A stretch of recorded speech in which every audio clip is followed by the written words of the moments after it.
예레미야 52장 1절에서 11절 말씀을 저 한 절, 여러분 한 절 교독하겠습니다. 시드기야가 왕위에 오를 때에 나이가 21세라 예루살렘에서 11년 동안 다스림이라. 그의 어머니의 이름은 하무달이라 림나인 예레미야의 딸이더라.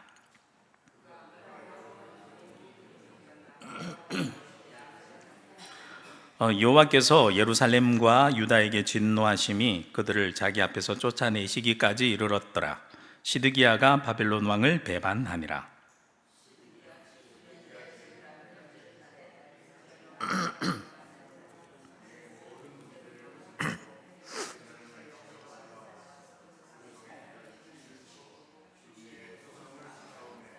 그 성이 시드기야 왕 제11년까지 포위되었더라.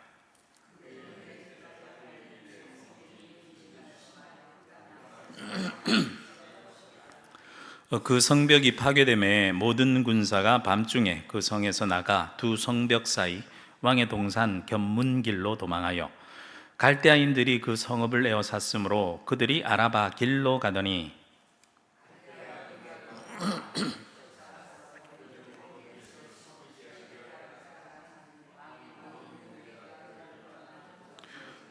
그들이 왕을 사로잡아 그를 하맛 땅 리블라에 있는 바벨론 왕에게로 끌고 가매 그가 시드기야를 신문하니라.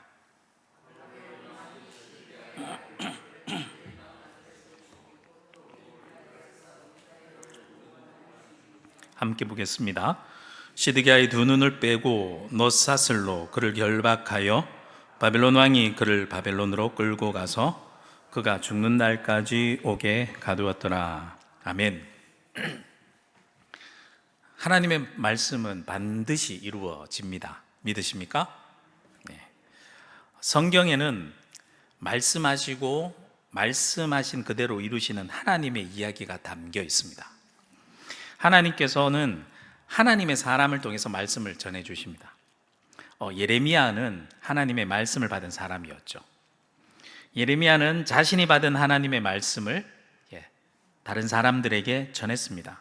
하지만 이 말씀을 전하는 그 사람들은 그 말씀을 들으려고 하지 않았고 또 오히려 예레미야가 거짓 예언을 한다, 아니면 바벨론의 나라를 팔아먹으려고 한다, 매국노다라는 말까지 들으며 온갖 말들로 박해하면서 그를 잡아가지고 구덩이에 던져 넣기도 했고요, 거기서 굶어 죽여버리려고까지 했었습니다.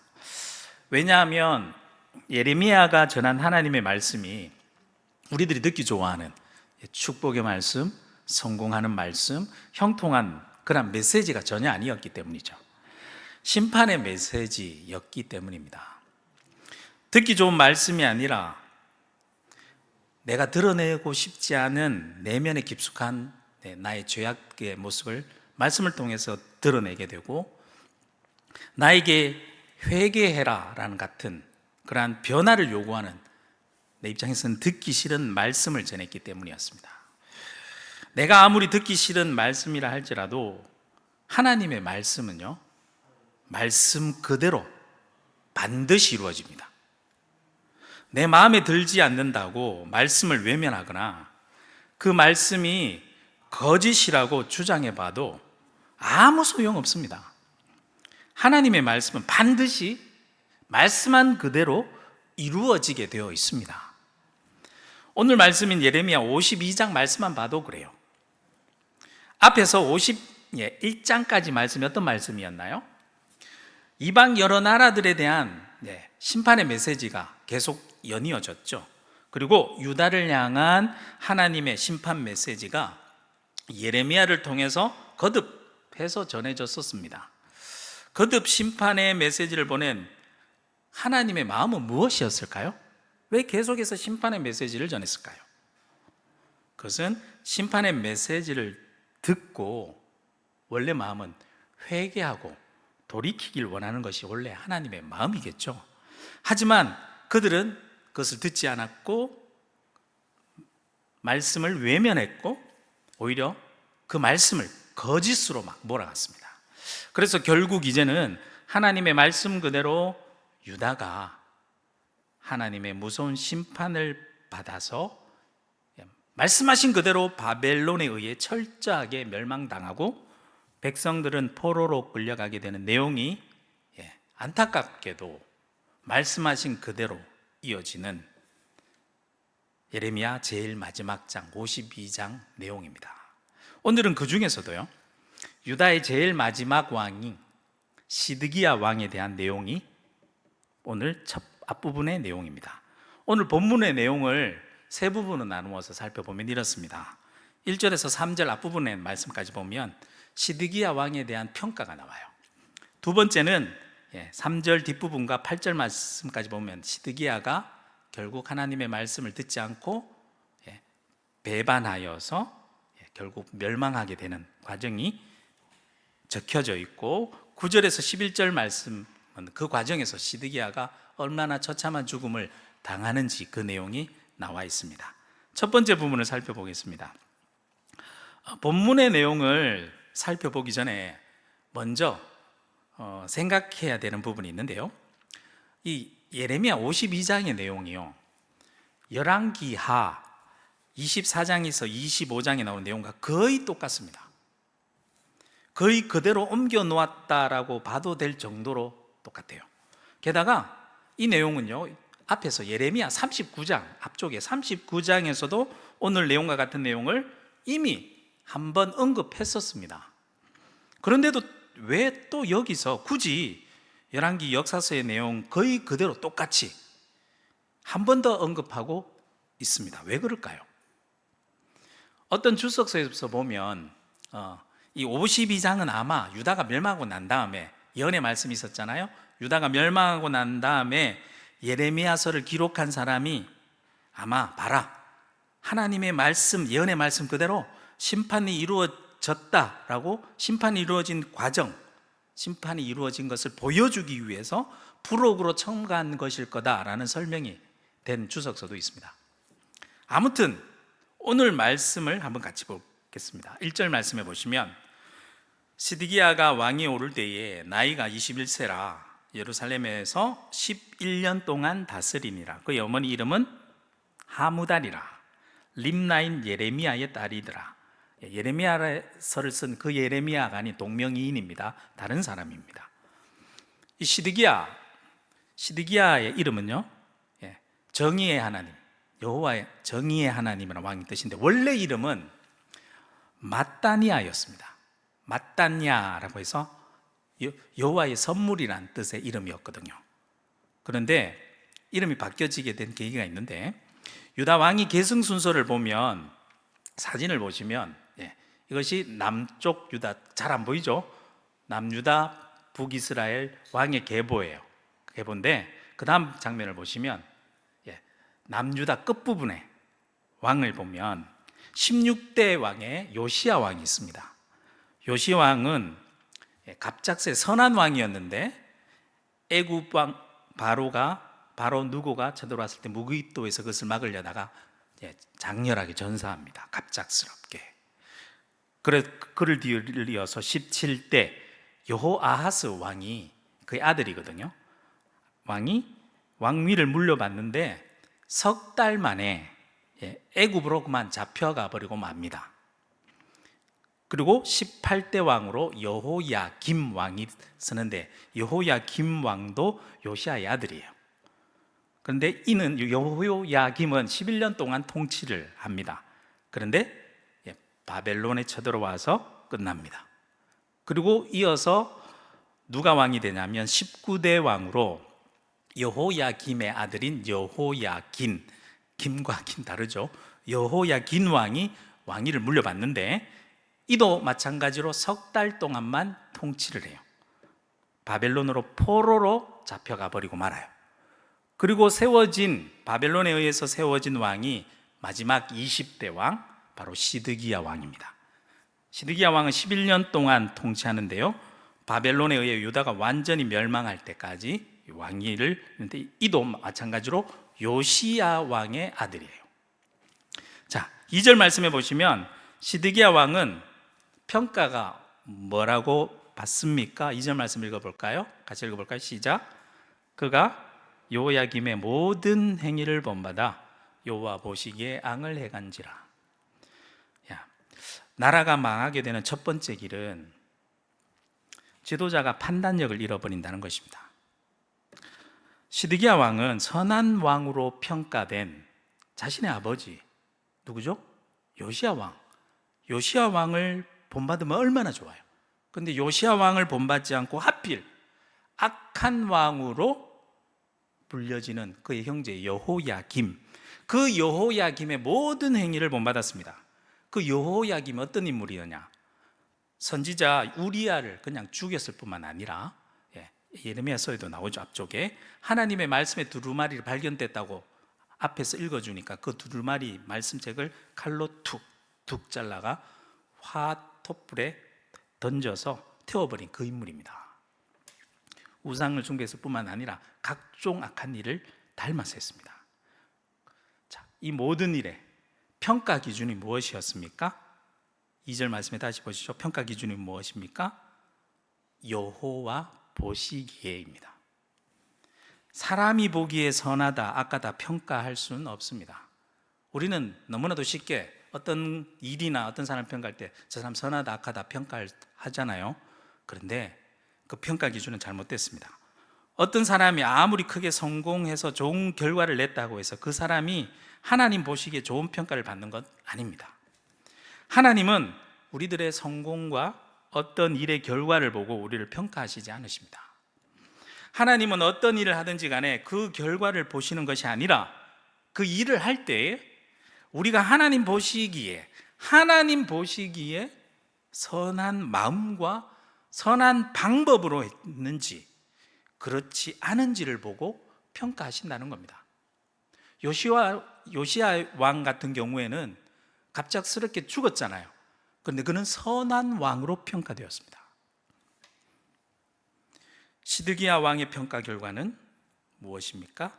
여호와 보시기에 악을 행한지라 였습니다. 3절 앞부분에 보시면 평가 결과에 따라 하나님의 말씀대로 심판이 이루어지는데요. 3절 앞부분을 말씀을 볼까요? 여호와께서 예루살렘과 유다에게 진노하심이 그들을 자기 앞에서 쫓아내시기까지 이르렀더라 말씀합니다. 심판의 내용이 무엇입니까? 예루살렘과 유다에게 진노하셔서 그들을 자기 앞에서 뭐 했다고요? 하나님 앞에서 쫓아내었다라는 거죠. 이 말씀을 세번역 말씀으로 번역해 보면 아주 더 또렷하게 나오는데요. 예루살렘과 유다가 주님을 그토록 진노하시게 하였기 때문에 주님께서는 마침내 그들을 주님 앞에서 뭐 했다고요? 쫓아내셨다. 주님께서 이렇게 진노하신 이유가 무엇일까요? 레위기에 나오는 말씀에 보면 가나안 땅의 가나안 족속들이 이스라엘 백성들에게 쫓김당하죠. 왜 쫓겨나간지 그 이유를 레위기 18장 25절의 말씀에 보면 이렇게 분명히 기록하고 있어요. 그 땅도 더러워졌으므로 내가 그 악으로 말미암아 벌하고 그 땅도 스스로 그 주민을 토하여 내느니라. 가나안 족속들이 하나님 보시기에 악했고 그로 말미암아 땅도 더러워졌고 그 땅이 너무 더러워서 주민을 토해냈다, 이래 표현한 거예요. 그런데 똑같은 18장 레위기 18장 28절 말씀에 보면요, 이런 말씀을 해요. 너희도, 이스라엘 백성들이거든요, 너희도 더럽히면 그 땅이 너희가 있기 전 주민을 토함같이 누구로? 너희를 토할까 하노라. 하나님께서는 이스라엘 백성들마저도 죄악으로 말미암아 심판받아서 쫓아내실 수 있다라는 것입니다. 여호와 보시기에 어떠한지가 우리의 판단의 중심이 되어야 될 줄로 믿습니다. 우리들은 또한 모든 일어나는 일들 속에서 하나님의 일하심을 볼 수 있어야 하는데요, 세상적으로 보면 강대국 바벨론이 아주 힘이 강해져서 점차 주변 나라들을 정복해 나가는 과정 속에서 지나가는 길에 원래는 애굽을 치려고 했거든요. 지나가는 일에 있는 작은 유다라는 그것도 쪼개져서 이미 북쪽은 멸망한 작은 유다 한 나라를 멸망시킨 것처럼 보입니다. 이 모든 일들이 어찌 보면 전 세계적으로 일어나고 있는 힘의 논리와 인간들의 아주 철저한 계획 속에서 이루어지는 일인 것처럼 보입니다. 하지만 그 모든 일들이 일어나는 근본적인 이유는 성경은 뭐라고 말씀하세요? 하나님의 심판이기 때문이라는 겁니다. 즉 우리가 경험하는 모든 일들은 하나님의 섭리 속에서 일어나는 일들이라는 것입니다. 역대상 29장 12절 말씀에 보면 이런 말씀이 있죠. 부와 귀가 주께로 말미암고 또 주는 만물의 주제가 되사 손에 권세와 능력이 있사오니 모든 사람을 크게 하심과 강하게 하심이 누구의 손에 있다고요? 주의 손에 있나이다. 이 고백이 우리의 고백이 되길 소망합니다. 오늘날 우리가 경험하는 모든 일들 속에서 하나님의 일하심을 우리가 볼 수 있기를 소망합니다. 이것을 볼 수 있을 때에 우리는 하나님의 말씀을 믿고 소망을 품고 살아갈 수 있는 겁니다. 예레미야 예언의 말씀은 심판의 메시지만 있는 것이 아니죠. 심판이 있지만 심판 이후에 회복의 말씀도 분명히 있었습니다. 하나님의 말씀대로 반드시 심판이 이루어졌다면 또한 역시 하나님의 말씀대로 회복이 있을 것이다 라는 그것을 믿는 것이 우리의 소망의 근거가 된다라는 말씀이죠. 두 번째 부분을 볼까요?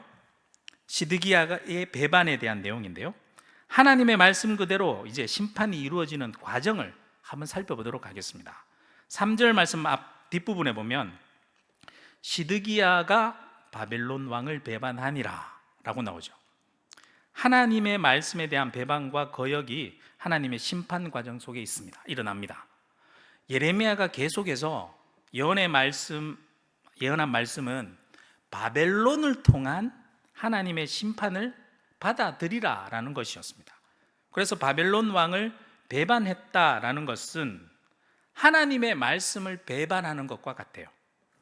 하나님의 말씀을 배반하고 거역한다라는 것은 하나님을 배반하고 거역하는 것과 같고 하나님을 무시하는 것과 마찬가지입니다. 앞에 38장 내용을 보면 시드기야 왕은 구스인 에벡멜렉의 도움으로 죽기 전에 구덩이에서 목숨을 건진 예레미야를 조용히 불러서 하나님의 말씀이 어떠한지 물어보는 내용이 나옵니다. 그렇게 물었을 때 예레미야가 그 시드기야 왕에게 하나님의 말씀을 이렇게 전해 주었죠. 예레미야 38장 20절 말씀에 보면 예레미야가 이르되 그 무리가 왕을 그들에게 넘기지 아니하리이다 원하옵나니 내가 왕에게 아뢰는 바 뭐라고요? 여호와의 목소리에 순종하소서. 그리하면 왕이 복을 받아 생명을 보존하시리다. 이 말씀을 분명히 전해줬어요. 그런데 시드기야 왕이 이 말씀을 들었고 그 말씀 그대로 순종했나요? 거역했습니다. 시드기야 왕은 하나님의 말씀을 들었는데도 그 말씀을 무시했고 주변 사람들의 눈치를 살피면서 인간적인 모든 방법을 동원해 자신의 안위를 챙겨보려고 자신의 살 길만을 찾아보려고 했습니다. 하지만 결국 그 모든 노력들이 허사가 되어버리고 말죠. 그는 하나님의 말씀을 거역함으로 자신의 모든 노력들을 자기 스스로 그냥 무용지물로 만들어버리고 말았습니다. 잠언 29장 25절 말씀에 보면 이런 말씀이 있어요. 사람을 두려워하면 올무에 걸리게 되거니와 여호와를 의지하는 자는 안전하리라. 아멘. 우리는 사람을 두려워할 것이 아니라 여호와를 의지해야 될 줄로 믿습니다. 시편 4편 8절 말씀에 봐도 이런 말씀이 있어요. 내가 평안히 눕고 자기도 하리니 나를 안전히 살게 하시는 이는 오직 누구라고요? 여호와 하나님 한 분밖에 없습니다. 나의 평안과 나를 안전하게 하시는 분은 오직 여호와 하나님 한 분밖에 없는 줄로 믿습니다. 오직 우리가 여호와 하나님만 믿고 의지할 때만이 우리는 가장 안전할 수 있습니다. 심판이 이루어지는 과정을 계속 살펴보겠습니다. 심판이 하나님의 말씀에 대한 배반과 거역이 있다면, 그 다음에는 문제 안에 완전히 문제거리들로 둘러싸이고 그 문제거리들로 갇혀버리고 포위된다라는 것입니다. 4절 말씀 볼까요? 시드기야가 제9년 열째 달 열째 날에 바벨론 왕 느부갓네살이 그의 모든 군대를 거느리고 예루살렘을 치러 올라와서 그 성에 대하여 진을 치고 주위에 토성을 쌓음에 5절 그 성이 시드기야 왕 제11년까지 포위되었더라. 바벨론 왕 느부갓네살이 쳐들어옵니다. 쳐들어와서 예루살렘을 포위하고 공략하기 위해서 토성을 쌓습니다. 빠져나갈 곳도 없고 완전히 사면초가가 된다는 거죠.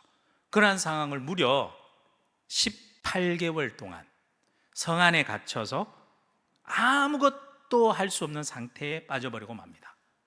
문제에 둘러싸이고 피할 길도 없고 완전히 사면초가 상황이 된다는 거죠. 그렇게 사면초가가 되는 상황에서 심판이 또 어떻게 진행되느냐?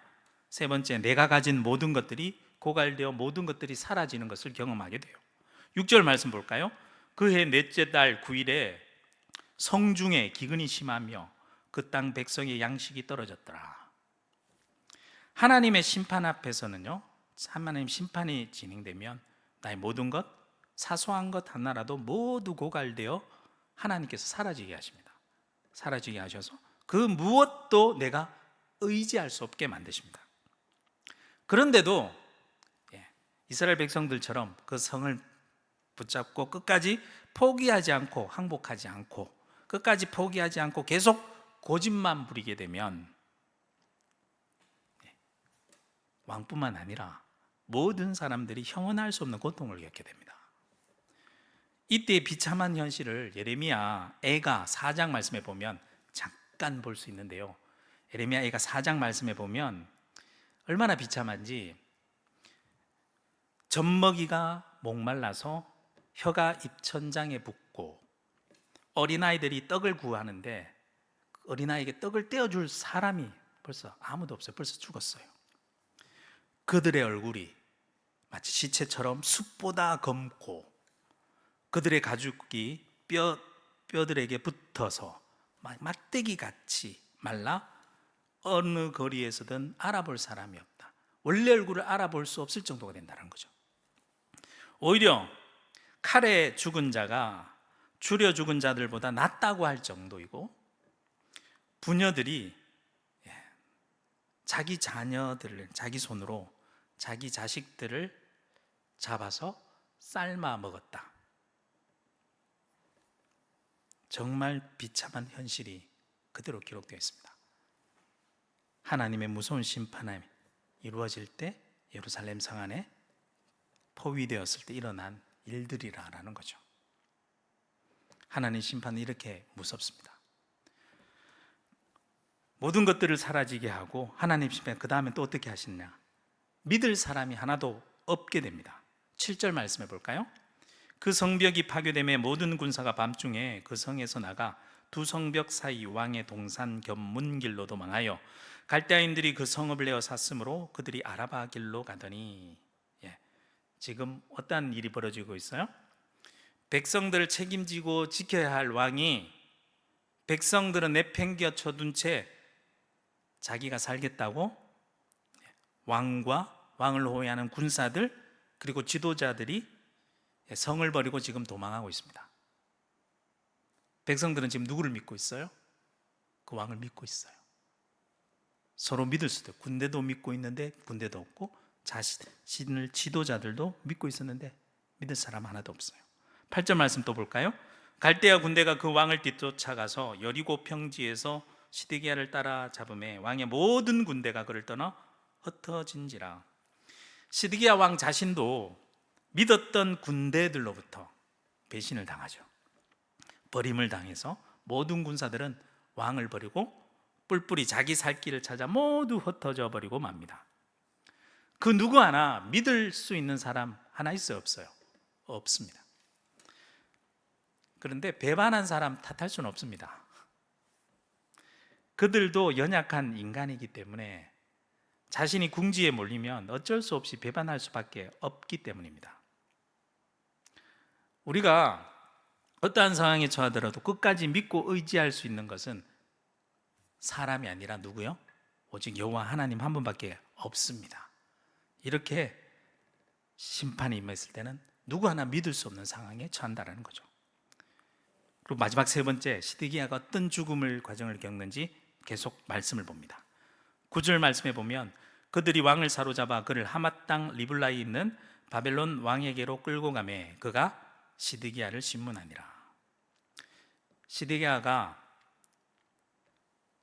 어떤 죽음의 과정을 겪느냐? 먼저 자신의 모든 것을 먼저 잃어버려요.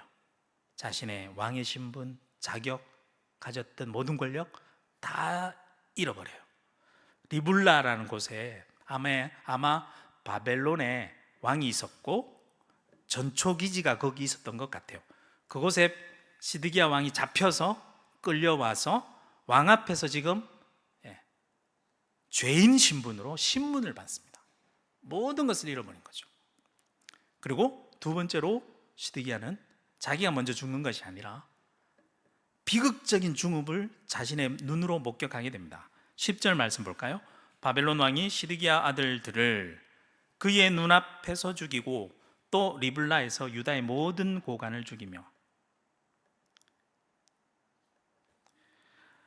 자신이 보는 앞에서 모든 고관들뿐만 아니라 자신의 사랑하는 아들까지 부모가 보는 앞에서 죽여버려요.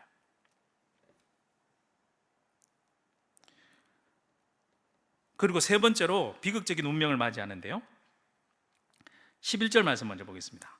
시드기야의 두 눈을 빼고 노사슬로 그를 결박하여 바벨론 왕이 그를 바벨론으로 끌고 가서 그가 죽는 날까지 오게 가두었더라.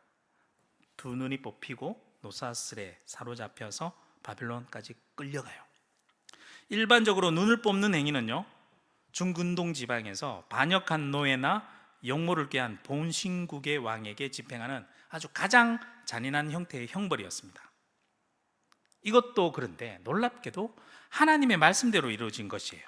에스겔서 12장 13절 말씀에 보면 내가 또 내 거물을 그의 위에 치고 내 올무에 걸리게 하여 그를 끌고 갈대아 땅 바벨론에 이르리니 그가 거기서 죽으려니와, 그 다음 말씀 보세요.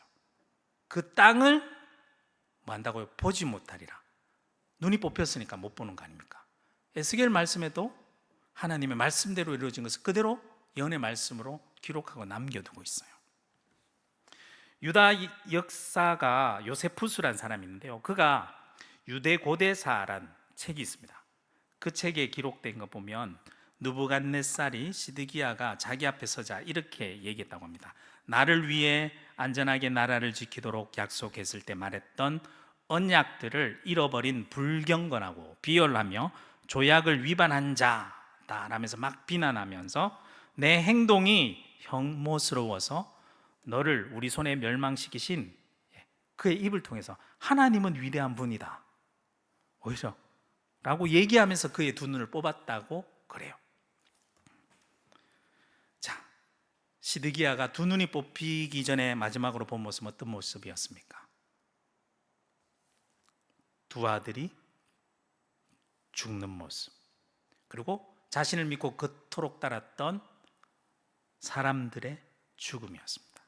그리고 그것을 끝으로 그는 그 어떤 것도 볼 수 없는 캄캄한 암흑과 같은 절망적인 상황 속에서 그렇게 살아가다가 결국은 자신도 처참한 죽음을 맞이하게 되는 것으로 오늘 본문의 말씀이 맞춰지죠.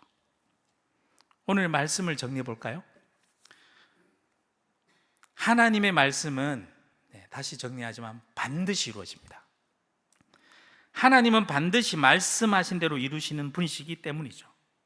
예레미야의 예언의 말씀대로 하나님의 심판이 그대로 오늘 이루어진 것을 볼 수 있습니다. 시드기야 왕은 심판받아 비참한 죽음을 맞이하게 되었고, 하나님의 말씀하신 그대로 유다는 바벨론에 의해서 멸망당하게 되었고, 철저하게 파괴되고 황폐되는 과정이 오늘 이어지는 말씀 보게 보면 계속 나와요.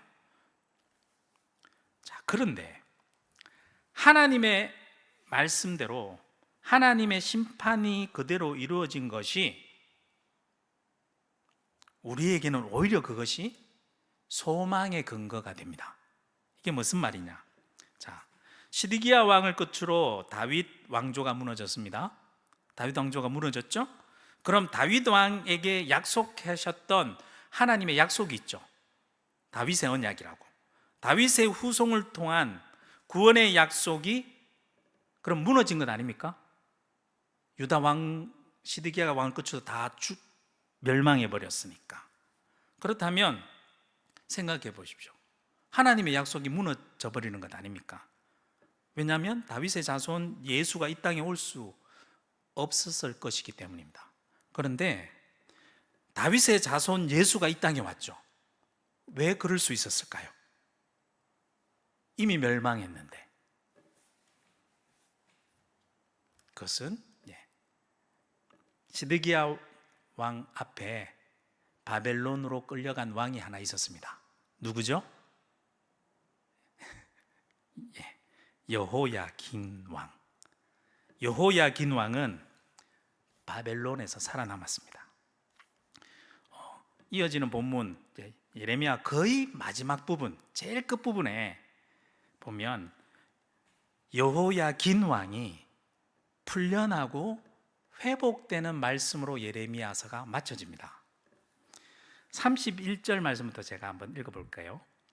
유다 왕 여호야긴이 사로잡혀 간 지 37년, 곧 바벨론의 에윌무로닥 왕의 즉위 원년 12째 달 25째 날, 그가 유다의 여호야긴 왕의 머리를 들어 주었고 감옥에서 풀어 주었더라.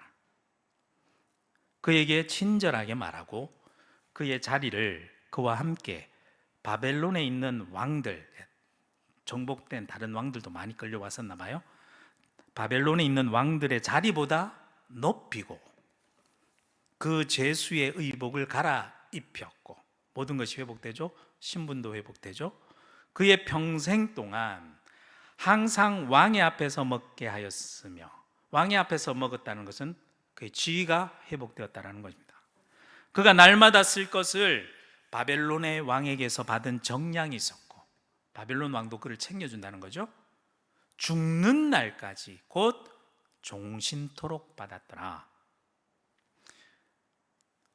모든 것이 회복되는 것으로 예레미야서는 마칩니다. 이를 통해 하나님의 말씀대로 다윗의 자손, 이어진 다윗의 자손 예수 그리스도가 바로 우리에게 올 수 있었던 것입니다.